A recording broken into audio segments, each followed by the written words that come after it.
수민 씨, 어떡하지? 내가 다음 달부터 지방으로 출장을 가게 돼서 수민 씨가 업무를 대신 좀 맡아줘야 될 것 같은데.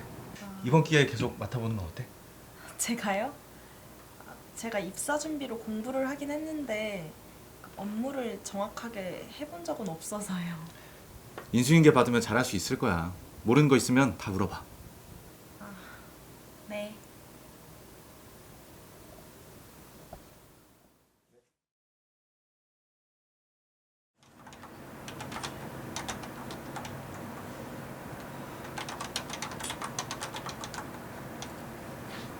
저 과장님,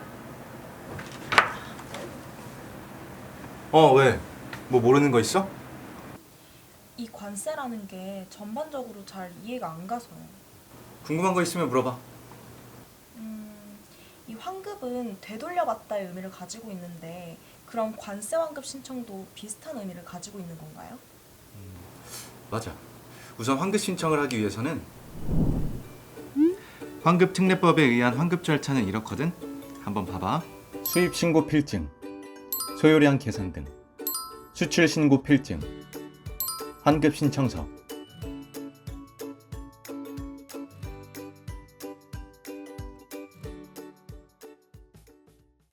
그럼 제가 신청해야 할 관세 환급은 어떤 제도인가요?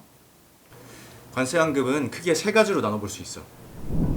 첫 번째로 관세법 상환급, 두 번째로 수출용 원재료에 대한 관세 등 환급에 관한 특례법 상환급으로 분류하고 있고, 세 번째로 환급특례법 상환급 신청 업무로 보면 되는 거지. 관세 환급, 관세법상 환급, 환급특례법 상환급, 과온합 환급, 협정세율 사후 적용, 계약 상위 물품 환급, 자가사용 물품 환급.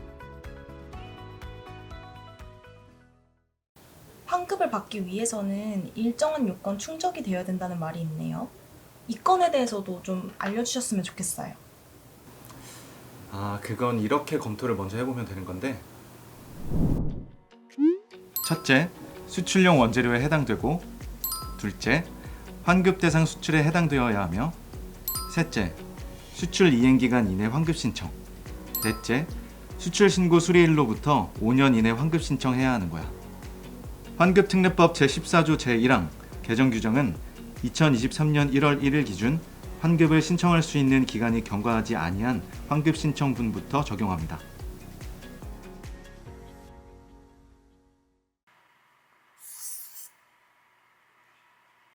환급금의 산출 방식이 두 가지가 있네요. 맞아. 관세 환급 방법에 따라 개별 환급과 간이정액 환급금 두 가지 방법이 있어. 개별 환급 적용 대상 모든 수출 기업, 대상 품목 모든 수출 품목, 제출 서류 1. 수출 사실 확인 서류 2. 납부세액 증명 서류 3. 소요량 계산서. 간이 정액 환급 적용 대상 연간 환급액 8억 이하인 업체, 중소기업, 중소기업 기본법 제2조. 대상 품목 수출 신고 수리일에 시행되고 있는 간이 정액 환급률표에 고시된 물품, 제출 서류, 수출 사실 확인 서류. 과장님, 그럼 간이정액 환급의 장점과 단점도 알려주세요. 그건 이렇게 차이가 있어.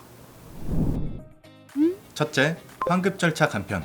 수출 사실만 확인하여 환급금을 지급하므로 절차가 매우 간편하고, 둘째, 국산 원재료 사용 촉진 효과. 전년도 평균 환급액을 책정하므로 국산 원재료를 사용한 업체는 원재료에 대한 납부 세액보다 더 많이 환급받을 수 있는 장점이 있어. 하지만 셋째, 환급액이 정확하지 않다는 단점이 있는데, 수입 원재료를 사용한 업체는 전년도 평균 환급액을 책정하므로 과소환급이 발생할 수 있고, 고가공 원재료를 사용한 업체도 과소환급이 발생할 수 있으니까 잘 확인해야 해. 개별 환급제도 장점과 단점도 알려주세요. 개별 환급 제도의 장단점은 장점, 환급액이 정확함. 정확한 환급금을 지급받을 수 있어 대기업과 환급액이 많은 중소기업은 정확히 받을 수 있는 환급을 선호. 단점, 환급 절차가 복잡, 수출 물품에 대한 원재료 소요량 산출 및 환급금 계산이 복잡하며 관리하는 서류가 많음. 이걸 잘 처리하는 게 우리의 일인 거지. 그리고 소요량은 뭔가요? 제가 모르는 게 많아서 너무 죄송해요. 괜찮아. 사회 초년생이고 경력이 많은 분들도 어려워하시는 내용들이니까 조금 더 공부하면 쉽게 느껴질 거야. 단위 소요량은 관세 환급금을 산출하는 데 가장 기본적인 요소인데, 수출 물품을 생산하는 데 소요되는 원재료의 양인 단위 실량과 생산 과정에서 정상적으로 발생되는 손모량을 포함한 양을 말하는 거야. 1. 단위 소요량, 단위 실량, 단위 손모량. 2. 단위 실량, 수출 물품을 형성하고 있는 원재료의 양. 3. 단위 손모량, 수출 물품을 정상적으로 생산하고 있는 과정에서 발생하는 원재료의 손실량이며, 불량품 생산에 소요된 원재료 중 재활용이 가능한 원재료의 양은 제외하는 거고, 수출 물품 생산에 사용된 원재료의 소요량을 잘못 계산한 경우에는 바로 과다, 과소 환급과 직결되므로 정확한 소요량 계산은 매우 중요합니다. 1. 단위 실량, 가장 간단한 산정 방법. 손모량 발생이 거의 없는 조립 생산 업체의 적합. 2. 단위 설계 소요량, 수출 물품 생산 시 투입되는 원재료의 양. 단위 실량, 손모량 둘 다 환급 가능. 손모량이 안정적인 화학제품류 등의 적합. 3. 수출 건별 등 총 소요량, 수출 계약서 등 건별로 산정. 수출 물품 생산 과정에서 투입된 수출용 원재료의 종류별 총 사용량. 육가공품, 신발, 대형 기계 등 적합. 4.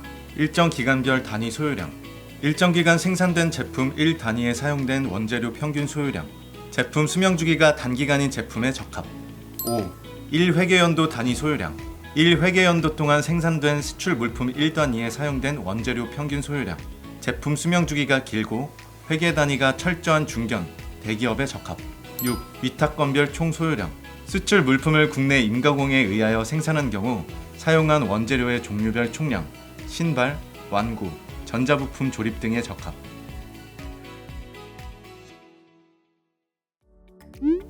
개별 환급을 신청하고자 하는 업체는 1. 환급 신청 전에. 2.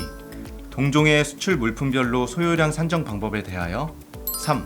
6가지 방법 중 하나를 선택하여. 4. 관할지 세관에 신청하여야 합니다. 1. 소요량 산정 방법 신고. 단위 실량, 일정 기간별, 단위 설계 소요량, 1회계연도별, 수출건별 등 총 소요량, 위탁건별. 2. 소요량 계산, 수출 물품, 단위 실량, 단위 손모량, 소요량, 모든 수출 물품에 사용된 원재료의 총량. 3. 소요량 계산서 작성, 소요량 고시 별지 제2호 서식, 소요량 고시 별표 2, 소요량 계산서 작성 요령. 4. 환급 신청, 환급 신청서 작성, 소요량 계산서 첨부. 5. 환급금 수령, 환급 신청 시 환급금 수취 계좌 등록, 환급금 계좌 통보서, 통장 사본, 인감 증명서. 6. 소요량 관련 서류 보관, 환급 신청일로부터 5년간. 1. HS 10단위와 분명히 같고 소요 원재료의 차이가 없으며 서로 대체 사용할 수 있는 물품. 2. 같은 동종의 물품이 다수인 경우 대표 물품 하나만 신고. 산정 방법은 반드시 동일할 것.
그 환급 신청 시 필요한 제출 서류는 뭔지 알아? 아, 환급 신청 시 필요한 서류가 있었죠? 제가 중요한 걸 까먹고 있었어요. 환급 신청 시 서류 제출 대상으로 통지받은 경우 접수 통지를 받은 날로부터 3일 이내에 환급 신청서 등 관련 서류를 관할지 세관장에게 제출해야 되는 거야. 꼭 잊지 마. 개별 환급, 환급 신청서, 수출 신고 필증 등 수출 사실 확인 서류, 소요량 계산서, 소요량 원재료에 대한 납부세액 확인 서류, 환급금 계산 내역표, 자재 명세서 등, 간이 정액 환급, 환급 신청서, 수출 신고 필증 등 수출 사실 확인 서류, 중소기업 기본법 제2조에 따른 중소기업 확인서, 표준 손익 계산서, 공장 등록증 또는 위탁 가공 계약서 및 위탁 가공료 지급 세금 계산서,